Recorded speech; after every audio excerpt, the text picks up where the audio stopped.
महत्वपूर्ण समाचार पर करीशु नजर। हाल जे विगतो मળી રહી છે તે અનુસાર અમદાવાદમાં હાઉસિંગ બોર્ડના મકાન રીડેવલપમેન્ટ માટે સહમત ન થનાર વિરુદ્ધ કાર્યવાહી કરવામાં આવી રહી છે। રીડેવલપમેન્ટ માટે તૈયાર ન થનારનું મકાન સીલ કરવાની કાર્યવાહી હાથ ધરવામાં આવશે। આપણે જણાવીએ કે શાસ્ત્રીનગર પાસે રામેશ્વર પાર્ક હાઉસિંગ બોર્ડ મકાન પર આ કાર્યવાહી કરવામાં આવી। આખરે 312 માંથી 17 મકાન માલિકો સહમત નથી થતા ત્યારે તંત્રએ મકાન સીલ કરવાની કાર્યવાહી હાથ ધરી છે। સોસાયટીના 95% મકાન રીડેવલપમેન્ટ માટે મંજૂર થઈ ગયા છે। તો વધુ વિગતે વાત કરવા જોડાઈ રહ્યા છે ટીવી9 સંવાદદાતા મિહિર સોની। મિહિર, આખરે રીડેવલપમેન્ટ માટે આખરે શું નિયમો હોય છે અને આ શું નિયમોથી પરે લોકો જઈ રહ્યા છે માટે આ કાર્યવાહી?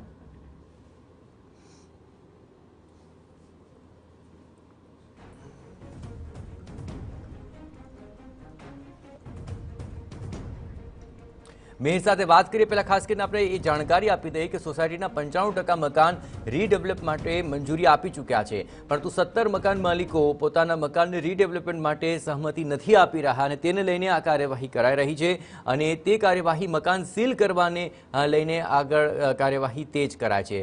રીડેવલપમેન્ટ માટે શાસ્ત્રીનગર પાસે રામેશ્વર પાર્ક હાઉસિંગ બોર્ડની અંદર આ ગતિવિધિઓ તેજ કરાઈ હતી। મિહિર, આખરે 312 માંથી 17 મકાન માલિકો સહમત થતા આખરે રીડેવલપ માટે આખરે નિયમો શું હોય છે? શું નિયમોની પરે જઈ રહ્યા છે તમામ લોકો માટે આ કાર્યવાહી?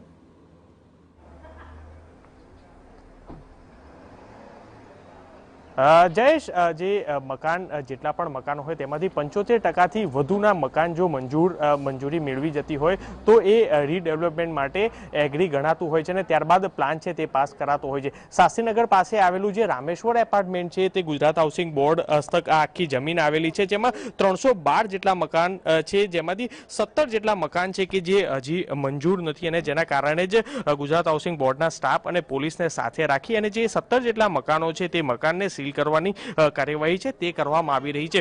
દ્રશ્યો જોઈ શકાય છે કે જે મકાનના જે રહીશો છે જે રહી રહ્યા છે તે લોકો મોટાભાગના લોકો એગ્રી છે, પરંતુ 5% લોકો છે કે તે હજી સુધી એગ્રી છે તે નથી જોવા મળતા અને જેના લઈને જ આ કાર્યવાહી છે તે કરવામાં આવી રહી છે। અહીંના સ્થાનિક છે તેમની સાથે વાત કરશું। કેટલા લોકો છે કે હજી સુધી એગ્રી નથી અને આ કારણે કાર્યવાહી કરાઈ છે? સોસાયટી ટોટલ 312 સભ્યોની છે, એની અંદરથી 295 સભ્યોએ નોટરાઇઝ સંમતિ કરાર જે કાયદાકીય પ્રક્રિયા છે તેનો ભાગ લઈ રીડેવલપમેન્ટમાં જોડાયા છે અને લગભગ 17 સભ્યો એવા છે કે જે લોકોએ હજી સુધી સંમતિ કરાર કર્યા નથી અને કદાચ એ લોકો હાલમાં કરવા તૈયાર નથી। એ દરેકના પોતપોતાના વ્યક્તિગત નિર્ણય હોઈ શકે, પણ બહુમત લોકોને રીડેવલપમેન્ટમાં જવું છે।